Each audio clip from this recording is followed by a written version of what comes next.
Kalau kita mau menjadi berkat dan memberkati di mana kita tinggal dan hidup, terlebih dahulu kita harus diberkati. Karena kalau kita belum diberkati lalu memberkati orang lain dengan apa? Dengan drama atau dengan lip service. Bukankah beberapa orang menggembar-gemborkan tentang Tuhan yang baik, Tuhan yang maha kuasa, Tuhan yang hebat, tapi tak terbukti dalam hidupnya. Sehingga ketika orang berkata, ayo ke gereja, ada Tuhan yang menjadi jawaban dalam setiap kehidupan kita. Tapi hidupnya tak dijawab Tuhan. Jadi hari ini kita mau belajar bagaimana berkatnya dicurahkan, supaya ketika kita tahu bagaimana Tuhan mencurahkan berkat, kita tahu bagaimana menampungnya. Amin. Karena kalau kita tidak tahu di mana Tuhan mencurahkan berkat dan bagaimana cara Dia mencurahkan berkat, maka kita akan pergi di tempat yang salah dan melakukan hal yang salah. Kira-kira dapat berkat enggak? Gimana? Dapat enggak? Bagaimana? Pasti enggak dapat. Kenapa? Salah alamat.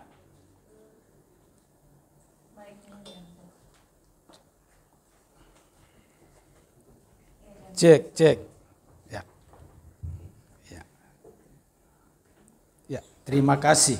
Nah, mari kita melihat di dalam Mazmur 133 ayat 1 sampai 3. Nyanyian ziarah Daud. Sungguh alangkah baiknya dan indahnya apabila saudara-saudara diam bersama dengan rukun. Seperti minyak yang baik di atas kepala meleleh ke janggut, yang meleleh ke janggut Harun dan ke leher jubahnya. Seperti embun gunung Hermon yang turun ke atas gunung-gunung Sion. Sebab kesanalah Tuhan memerintahkan berkat kehidupan selama-lamanya. Nah, slide-nya mungkin langsung di next. Nah, alangkah baiknya dan senangnya. Mengapa? Karena kalau ada orang senang-senang tanpa alasan, kemungkinan dia halu. Jadi kita harus senang karena ada alasan. Amin. Nah, di sini mengapa kita harus senang? Karena di sanalah Tuhan menurunkan berkat-Nya dan berkat hidup kekal. Dalam hidup kita di muka bumi ini ada dua berkat yang harus kita kejar. Yang pertama adalah hidup kekal, berkat di surga. Tuhan Yesus berkata bahwa kita harus mengumpulkan harta di surga. Karena apa? Di surga bunganya terus naik. Nggak ada maling di sana. Jadi tidak mungkin harta saudara dicuri. Tahu kenapa? Karena di sana tidak ada maling. Kalaupun ada di sana maling, itu mantan maling yang sudah tidak aktif. Kalau di muka bumi ada orang bertobat mantan maling, kadang-kadang kambuh, kadang-kadang kumat. Tapi yang di surga nanti udah nggak ada kumat-kumatnya, dipastikan itu. Nah, selama kita di muka bumi ini adalah latihan untuk tidak kumat. Amin? Bukankah natur kita menipu? Halo? Kita punya natur ya, ada yang sedikit, ada yang dua dikit, ada yang sedikit-sedikit. Menipu. Kenapa? Karena memang kita ada natur dosa. Beda dengan Tuhan Yesus. Nah, kadang-kadang karena menipu ini kita konsepnya keliru, kita kira bahwa semua pedagang penipu. Tolong diingat bahwa kita bisa berdagang tetapi tidak menipu. Nah, berkat ada dua, berkat rohani dan berkat jasmani. Kalau kita, dan harus kita lakukan secara seimbang. Mengapa? Karena kalau orang cuma datang kepada Tuhan berdoa puasa, lupa makan, mati enggak? Karena itu dilakukan oleh jemaat di Tesalonika. Mereka dijejali dengan pemahaman tentang Yesus sudah datang. Bersiap-siaplah. Sampai mereka sudah tidak mau kerja lagi. Karena apa? Sibuk menanti-nantikan kedatangan Tuhan. Sampai sekarang belum datang. Serius.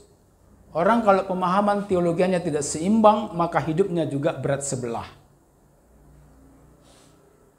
Lalu orang yang sibuk mencari berkat jasmani, melupakan Tuhan, maka ini lebih berbahaya lagi. Di otaknya, di kepalanya duit, duit, cuan, cuan. Pokoknya gereja pun dijadikan sumber duit, duit, cuan, cuan. Pelayanan pun dijadikan tempat mencari cuan dan mencari cuan. Karena apa? Nggak ngerti bahwa ada tempat bagi kita untuk mengumpulkan harta di sorga, ada tempat bagi kita untuk bekerja untuk menghidupi kita. Jadi saudara kalau misalnya cari makan, bekerja, jangan berdoa. Berdoa ya pas berdoa. Pas kerja, tolong bekerjalah. Jadi jangan saudara pas di kantor, saudara di sana berdoa dan berpuasa, penyembahan. Bosmu bingung. Kamu ini kerja atau apa? Saya menyembah di mana saja, bos. Ya sudah, kamu pulang saja. Kamu menyembah di rumahmu. Bukan menyembahnya yang salah, tempatnya yang keliru. Bukankah firman Tuhan berkata ada tempat untuk berdoa, ada tempat untuk bekerja, ada tempat untuk menikah, ada tempat untuk mati, ada tempat untuk... Semua ada tempatnya. Next.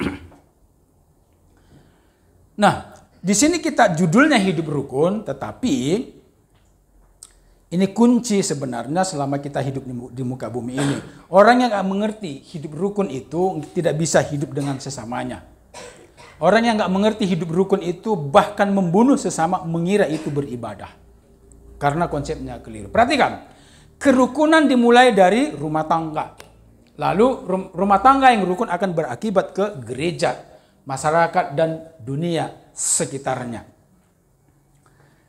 Dulu zaman saya pertama kali bertobat itu punya pengajaran yang keliru bahwa ayahmu dan ibumu adalah orang-orang yang melakukan firman Tuhan. Tetapi dalam tanda petik yang melakukan firman itu maksudnya adalah satu gereja.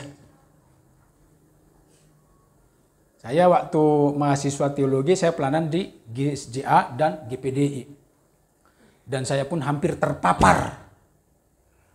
Merasa bahwa orang tua saya itu bukan keluarga saya seiman. Karena apa? Beda merek. Itu pemahaman paling bodoh sebenarnya. Karena apa? Saya dan saudara tidak bisa lahir di muka bumi tanpa dititipkan melalui satu keluarga. Anda bukan Gatot Kaca yang turun dari muncul Walben Sijabat. Tidak seperti itu. Bahkan Yesus pun ketika datang ke muka bumi, bisakah dia datang tiba-tiba jadi manusia? Bisa? Bisa. Bisa lah, orang dia Tuhan ya, suka-sukanya lah. Dan dia maha kuasa. Dia datang jadi sapi, bisa-bisa. Cuman sapi tidak ada dalam agenda penyelamatan. Dia perlu, karena dia harus menjadi manusia yang normal, dia harus dititipkan ke rahim Maria. Supaya apa? Supaya dia lahir menjadi orang yang punya latar belakang, punya suku, punya kebangsaan, dan normal. Karena kalau enggak, masa tiba-tiba lahir dari batu lah, ibunya siapa?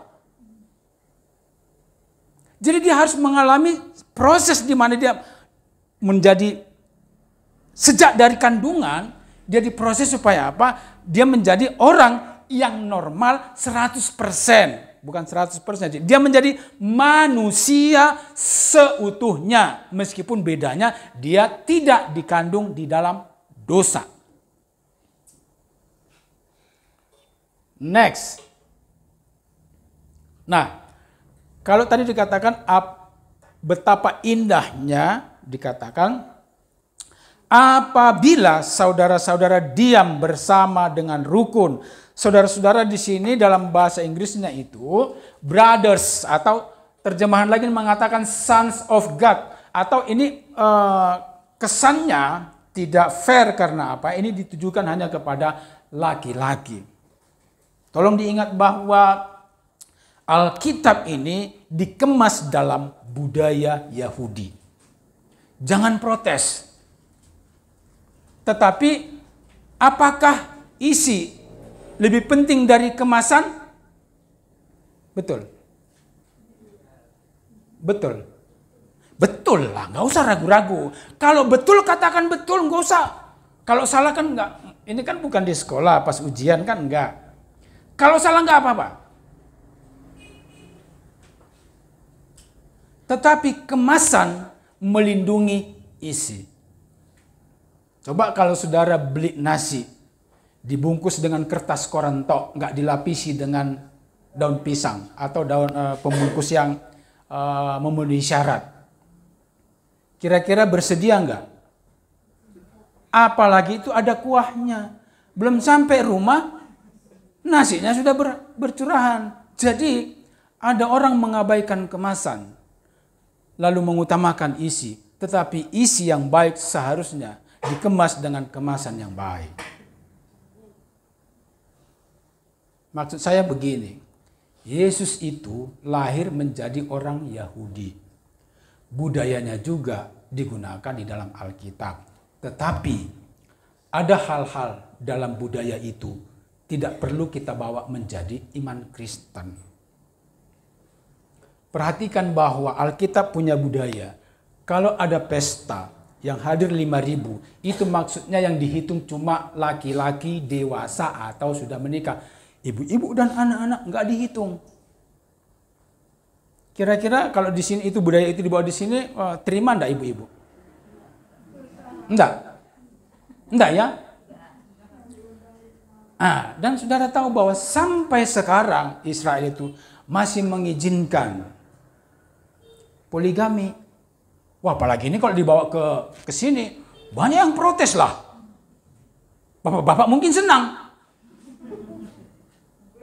Ibu-ibu, wow, susah. Bisa cari gereja lain.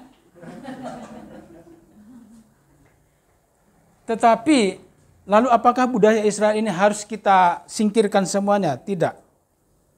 Israel itu menganut paham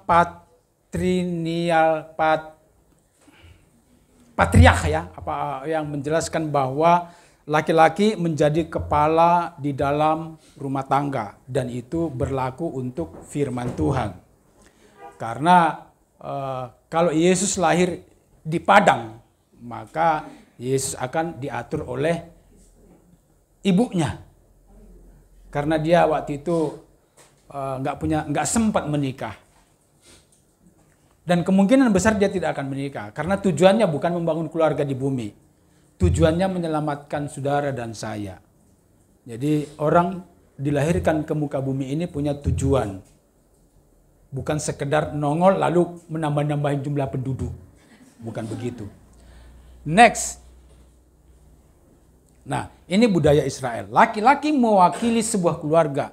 Perempuan dan anak-anak harus ikut keputusan pria dewasa. Dan ini yang diikuti oleh orang Batak. Di sini ada orang Batak toh?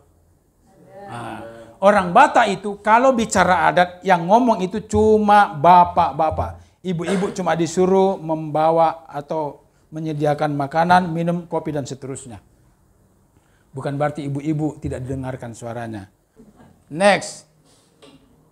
Seorang pria harus menjadi imam dan kepala dalam keluarga. Memimpin keluarga kepada Tuhan. Ini tugas utama seorang bapak. Jadi kalau seorang bapak tidak atau melupakan tanggung jawabnya di dalam Tuhan untuk menuntun keluarganya berjalan bersama dengan Tuhan, maka dia melupakan tugasnya. Orang yang melupakan tugasnya namanya mangkir. Orang yang mangkir kira-kira digaji apa enggak? Jadi kalau saudara ini bapak-bapak, mata pencahariannya seret, berkatnya tersendat-sendat karena tanggung jawabnya tidak dilakukan. Pimpinlah keluargamu kepada Tuhan. Jadi jangan mewakilkan kehadiranmu di gereja, suruh istri. Nanti doakan ya, titip ya, aku sedang cari uang. Bukan begitu. Datang kepada Tuhan itu jangan pakai perwakilan. Titip persembahan, titip doa. Orangnya tadi mana? Nanti ketika udah mulai ada yang curhat. Ketika ada masalah, ketika penyakitan, nggak sembuh-sembuh sakitnya, barulah datang ke pendeta. Itu kalau masih datang bisa datang. Kalau udah nggak bisa datang ke pendeta, pendeta lah disuruh tolong doakan Pak Pendeta. Pendeta datang terlambat. Ini pendeta ini nggak menjalankan tugasnya. Ini gembala ini tidak memperhatikan saya. Jadi tugas bapak-bapak menuntun keluarganya datang kepada Tuhan. Dan tahu nggak apa arti bapak? Bapak itu artinya sumber. Sumber. Jadi kita ini menjadi bapak, menjadi sumber bagi keluarga kita. Bagaimana supaya kita menjadi sumber? Ya kita harus menjadi datang kepada Bapa yang sumber segalanya. Memenuhi hidup kita supaya kita bisa menjadi sumber juga bagi keluarga kita. Next. Sesungguhnya demikianlah akan diberkati orang laki-laki yang takut akan Tuhan. Perhatikan. Yang diberkati itu laki-laki bukan perempuan.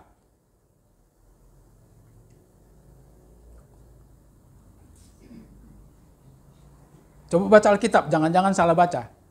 Ini bukan Walben 2 ayat 3 loh, bukan. Ini jelas dalam Alkitab, Mazmur 128 ayat 4. Coba dibaca, betul nggak? Kok laki-laki yang diberkati? Yuk cek, apalagi ibu-ibu harus langsung tunjukkan, bacakan, supaya bapak-bapak sadar.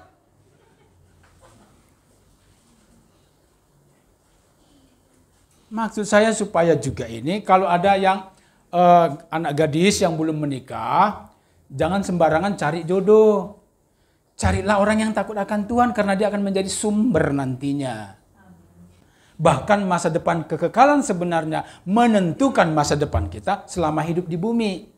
Karena kalau kita tidak takut akan Tuhan, bukankah Tuhan sumber segala berkat? Bagaimana kita diberkati kalau kita tidak datang kepada sumber yang tepat?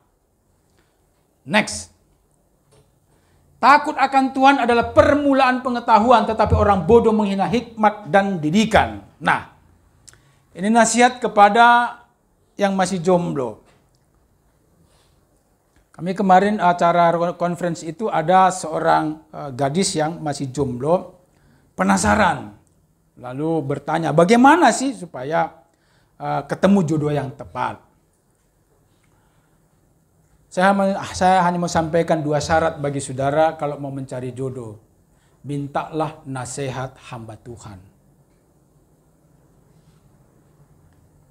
Kalau keluargamu bukan keluarga yang takut Tuhan.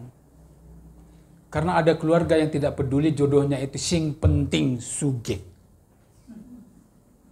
Kalau berkenalan bawa pacarnya, kerjanya apa?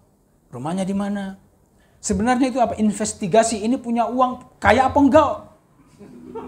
Karena ini mau menjamin masa depan. Jadi orang yang takut akan Tuhan sebenarnya tidak akan kekurangan ide, tidak akan kekurangan pekerjaan. Nyangkutnya di situ, saudara. Karena kita kan mau mengikut Tuhan. Laki-laki yang takut Tuhan tidak mungkin pengangguran. Karena apa? Kalau dia tidak diterima di tempat pekerjaan, dia buat pekerjaan. Jadi jangan sibuknya mencari pekerjaan tapi nggak kerja-kerja. Pekerjaannya setiap hari membuat lamaran pekerjaan. Dapat gaji nggak? Nggak dapat. Itu pengeluaran. Beli perangko, beli macam-macam. Kalau 3 kali lah, nggak usah lebih lah. 3 kali melamar nggak diterima, lupakan. Udah kalau nggak mau aku kerja di tempatmu, aku bikin pekerjaan sendiri. Kalau perlu kau nanti kerja di tempatku, gitu aja. Amin. Next. Laki-laki yang takut akan Tuhan yang bisa membawa keluarganya kepada Tuhan dan bisa hidup sesuai kehendaknya dan diberkati dalam hidupnya dan rumah tangganya. Next. Orang-orang yang seperti itu tadi yang baru bisa hidup rukun. Karena orang kalau makan aja nggak ada, lah mau hidup rukun apa? Percayalah, cuma waktu pacaran saja saudara bersedia makan sepiring berdua. Hidup normal mau enggak? Mau. Dengar itu kuat kan? Enggak gitu. Jadi di sini yang mau melamar anak gadis kalau tabungannya belum ada, lupakan niatmu. Mau dikasih makan apa? Di sini jangan curhat. Semangat. Yang belum punya tabungan semangat. Apalagi di Bali, semua yang saudara pegang bisa menghasilkan uang. Bali itu tempat di mana saudara pegang apa saja bisa jadi uang. Itu seperti minyak wangi berharga dituangkan ke atas kepala Harun lalu turun ke leher jubahnya. Ini bahasa Indonesia sehari-hari. Next. Lalu apa hubungan minyak dengan kerukunan? Ini kan kalau kita nggak ngerti minyak. Ngiranya cuma minyak bimolito. Ada alasannya. Israel itu punya budaya bahwa minyak itu sangat penting dalam kehidupan mereka sehari-hari. Kalau ada penahbisan raja, penahbisan nabi, acara kematian, pernikahan, semuanya membutuhkan minyak. Jadi minyak itu perannya sangat penting bagi kehidupan umat Israel. Lalu dikatakan begini, next. Atau seperti embun di gunung Hermon yang turun ke bukit-bukit Sion. Di sanalah Tuhan menurunkan berkat-berkatnya, kehidupan untuk selama-lamanya. Di sanalah diturunkan. Di mana ada kerukunan, di sanalah berkat diturunkan. Kalau rumah tangga yang tidak rukun, kira-kira diberkati enggak? Enggak. Jadi kalau mau rumah tangga diberkati, rukunlah. Nah, rukun ini kerjasama suami istri. Ini tadi kan pas suami disikat habis ibu-ibu, iya, semangat gitu tuh. Lah kalau kepalanya pusing, lehernya ngapain? Kono kualat gitu. Kan enggak. Harus ada kerjasama. Alkitab mencatat bahwa tugas suami itu mengasihi istri, tugas istri menghormati. Hormatilah suamimu. Perhatikan ketika Sarah, istri Abraham, memanggil suaminya sebagai Tuan. Jadi ketika saya menjelaskan hal ini dalam pranikah atau ketika ada persoalan rumah tangga, biasanya si istri ngomongnya begini, mana bisa dihormati, orang dia nggak pantas dihormati. Bukankah Alkitab berkata bahwa berlomba-lombalah dalam berbuat baik.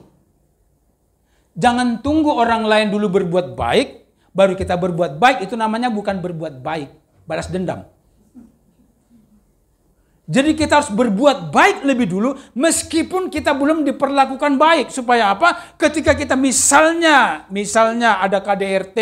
Meskipun KDRT itu tidak diizinkan dalam rumah tangga. Tapi istrinya tetap menghormati suaminya.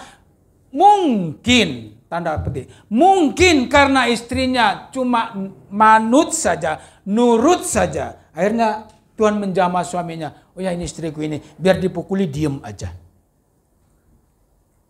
Nah, kalau suami kurang ajar, makin dipukuli. Datanglah kepada Tuhan. Jadi ada tanggung jawab. Suami harus mengasihi istrinya. Saya jelek-jelek begini pernah beli berlian sama istri saya. Jadi kerukunan itu dibangun. Bukan didoakan, saudara. Please, Tuhan berilah kami kerukunan. Bukan. Ada yang menjadi tanggung jawab kita, ada yang menjadi tanggung jawab Tuhan. Kalau saudara sudah berusaha hidup rukun dengan suamimu, kalau engkau sudah berusaha hidup rukun dengan istrimu, tapi nggak rukun juga, Melaporlah sama Tuhan. Tuhan, aku udah berusaha untuk hidup rukun tapi dia kok nggak bisa. Biarkan Tuhan beracara dengan dia. Terserah mau dicabut. Entah mau diapain, urusan Tuhan. Ya, saya membuat saudara supaya puas maksudnya. Terserah Tuhan lah. Kadang-kadang ini kan ibu-ibu ini mati aja lah kau kan gitu. Kalau sudah habis kesabarannya tuh. Pernah nggak mikir, wah mati aja. Pernah tuh. Tapi mati itu jangan keluar dari mulutmu. Doakan Tuhan. Jangan bilang tuh Tuhan matikan. Bukan gitu juga. Tuhan tolong uruslah anakmu itu. Aku udah gak sanggup mengurus dia. Aku udah gak sanggup menasihati dia. Sudah gak sanggup Tuhan. Tapi ungkapan itu jangan di medsos. Ungkapkanlah kepada Tuhan. Medsos gak bisa buat apa-apa. Tapi kalau engkau datang kepada Tuhan, Tuhan lakukan sesuatu. Tapi lakukan tanggung jawabmu. Jadi jangan kerjanya ini apalagi orang Batak, saudara. Istrinya ribut di rumah, suaminya sibuk di kedai tua. Karena apa? Pas pulang ke rumah direpeti, pergi lagi ke kedai tua. Kenapa? Nggak tahan di rumah. Alkitab bilang begini, lebih baik tinggal di sudut suatu rumah daripada tinggal serumah dengan ini kan yang menjawab tadi siapa? Bapak-bapak. Jadi Bu, memang ibu-ibu itu butuh mengeluarkan kalimat berkata-kata setiap hari itu. Katanya 25.000 kata. Jadi siapa lagi korbannya kalau bukan suaminya? Tapi daripada ucapan itu dikeluarkan dalam bentuk omelan, mengapa engkau enggak menyanyi saja?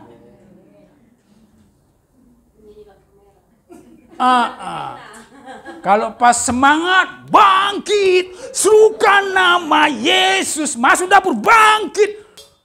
Supaya apa? Supaya suamimu yang tadi mulai sakit kepala dengan kau, dia heran. Oh, puji-pujian sekarang. Kan gitu tuh. Lalu karena saudara sibuknya memuji Tuhan, sibuknya menyembah Tuhan, udah gak sempat lagi merepet sama suami. Suaminya akhirnya sadar. Apalagi kalau saudara dibarengi dengan perubahan hidup. Semakin ramah, semakin lembut, semakin kurang tuntutan. Saudara yang bikin suami itu sakit kepala apa? Tuntutan. Pak, tetangga kita televisinya sekarang udah 50 inci. Kok kita masih 14? Pak, televisi tetangga kita udah langsing-langsing. Kita kok televisinya masih gendut?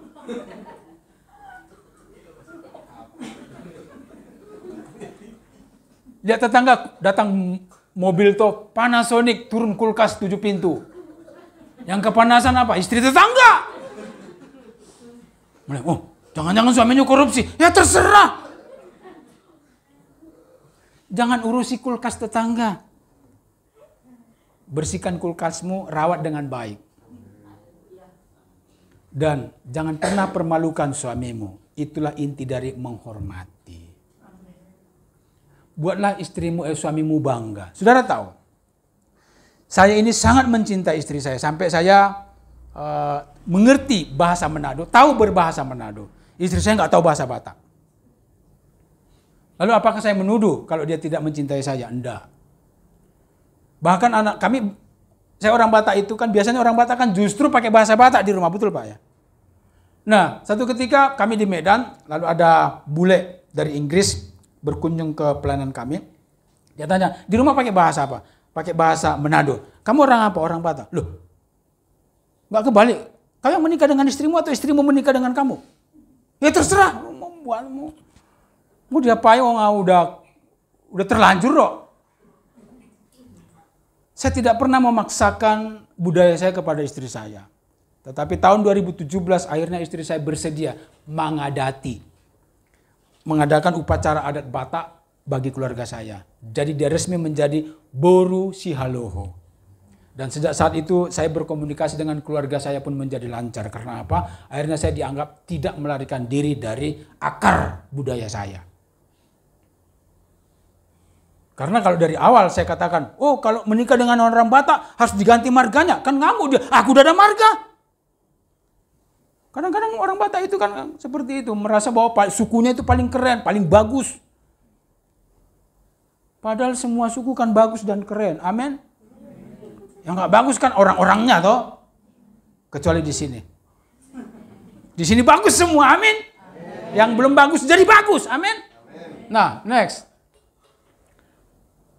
Cara kerja minyak atau kerukunan itu, perhatikan ini cara kerjanya supaya saudara nggak meleset nanti. Tangkap ini. Kerukunan mengalir dari atas ke bawah. Kerukunan adalah tempat di mana berkat diturunkan. Perhatikan bahwa kalau saudara pernah ke Israel itu biasanya ada tempat di mana paling tinggi itu di Gunung Hebron.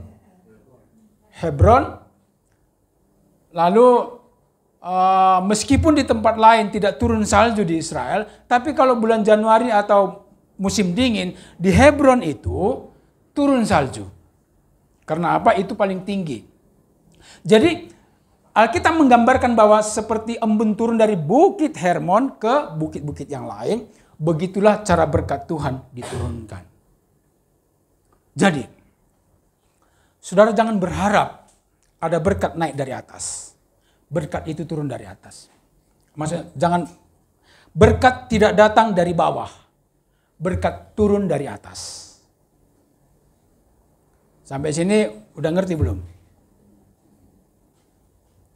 Berkat turun dari atas. Katakan bersama-sama 1, 2, 3. Berkat turun dari atas. Dia mengalir seperti minyak. Pertama turun dari Allah kepada imam-imam. Jadi konsepnya begini. Orang-orang yang tinggi posisinya, jabatannya, penghasilannya, kepintarannya, apapun dia yang lebih tinggi dari yang lain. Dia yang bisa mengusahakan kerukunan. Makanya kerukunan itu seharusnya dimulai dari suami. Makanya Alkitab tadi mencatat brothers, bukan brothers and sister. Jadi laki-laki lah yang seharusnya mengusahakan kerukunan itu yang pertama. Jadi kalau ibu-ibu nuntut suami itu betul. Pak, bertobatlah. Rukunlah. Datanglah kepada Tuhan. Itu betul. Jadi selama ini kan konflik tuh yang mana lebih dulu yang seharusnya? Istri kah atau suami kah? Alkitab memberitahu bahwa suamilah lebih dulu. Itulah sebabnya kalau mau cari suami, calon suami, carilah orang yang takut akan Tuhan. Kalau dia belum punya banyak kepribadian, mobil pribadi, rumah pribadi, nggak masalah.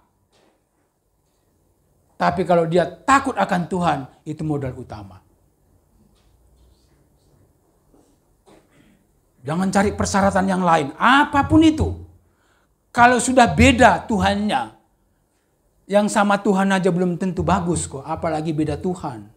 Tolong, please. Ini ibu-ibu juga, bapak-bapak juga, arahkan anak-anak supaya memilih calon pasangan hidup untuk anak-anak dan kepada cucu-cucu supaya orang yang takut akan Tuhan. Supaya apa? Supaya kerukunan itu memungkinkan bisa dibangun. Karena kerukunanlah tempat di mana Tuhan mencurahkan berkat-Nya. Lalu, supaya saudara diberkati Tuhan, ambillah inisiatif. Kalau yang kurang bijak, kurang hikmat, mintalah hikmat kepada Tuhan supaya posisi kita menjadi di atas. Nangkap ya?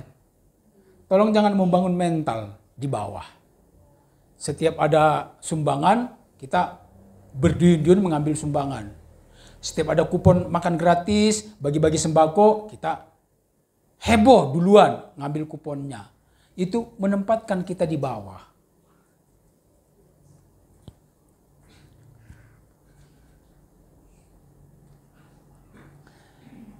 Singa disebut sebagai raja hutan, bukan karena dia paling kuat. Ada yang lebih kuat dari singa? Gajah. Gajah pohon besar pun bisa dirubuhkannya. kalau mau. Atau kalau gajah sirkus nggak bisa. Gajah sirkus dipegang anak-anak, nggak bisa kemana-mana. Diikatkan di kursi plastik, nggak bisa kemana-mana. Karena apa? Mindsetnya sudah rusak. Kalau kurang, oke. Apakah singa binatang paling cepat berlari? Sama sekali tidak. Sebenarnya rusa lebih cepat larinya daripada singa. Tapi kenapa selalu rusa menjadi korban singa? Kenapa? Karena ketika rusa bertemu dengan singa, rusanya ketakutan. Sehingga ketika dia berlari, nengok-nengok ke belakang. Singa tidak secepat rusa. Kalau rusanya serius berlari, tidak akan pernah terkejar. Sama, saudara juga kalau serius hidup ini, hidup saudara tak terkejar. Apalagi, dia bukan yang terkuat, bukan yang tercepat, tercerdik, sama sekali enggak. Masih ada binatang yang lebih cerdik daripada singa. Lalu apa modal singa? Singa adalah binatang yang selalu mengambil posisi di atas. Dia pergi ke puncak bukit. Dari sana dia akan memantau semua binatang di hutan. Lalu dia mengaum. Lalu semua orang ketakutan. Kok orang ya? Binatang. Jadi singa menempatkan dirinya di atas. Ini tentang mindset dan mental. Engkau boleh terbatas. Terbatas kepintaran. Gelarnya nggak cukup. Cuma S3, SD, SMP, SMA. Saya dulu nggak masuk TK. Zaman saya anak-anak belum dikenal apa yang namanya TK. Saya masuk SD aja terlambat karena zaman kami masuk SD itu peraturannya cuma ukur tangan ke telinga. Nah kebetulan saya waktu itu kurang gizi, tangannya pendek. Makanya saya masuk SD umur 8 tahun. Serius, saya tidak sedang berguyon. Papa saya sampai lupa kalau anaknya belum masuk SD umur 8 tahun. Sekarang ini untunglah tertolong sedikit. Panjangnya pun udah lumayan lah. Itu pun kan masih susah lah. Kasihan lah saya ini. Punya keterbatasan, punya kelemahan. Tapi tolong mentalnya boleh diubah. Kita kan mental anak Tuhan. Tuhan memberikan mandat kepada kita. Kuasailah bumi. Jadi bukan kita yang dikuasai oleh bumi. Jangan dibalik. Kita menguasai bumi. Bagaimana caranya? Kita menguasai diri sendiri dulu. Orang yang tak bisa menguasai dirinya itu makanya mabuk. Mabuk itu hasil bumi. Dikuasai bumi, betul? Narkoba hasil bumi, hasil bumi. Rokok hasil bumi, hasil bumi. Jadi orang nggak bisa berhenti merokok karena dikuasai bumi. Sini ada merokok enggak? Enggak ada ya? Ini belum sepakat ini. Ada yang bilang nggak tahu, ada yang bilang anak baik. Puji Tuhan.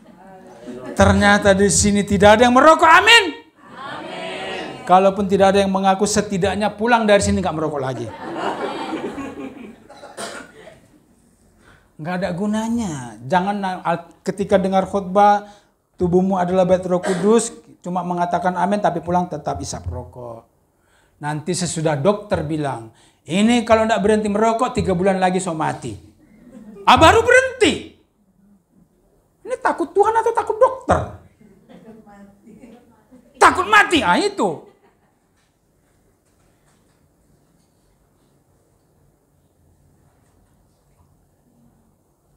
Kita boleh kekurangan hikmat. Tinggal minta sama Tuhan. Kekurangan duit, tinggal bekerja.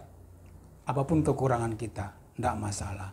Tetapi milikilah mental anak Tuhan.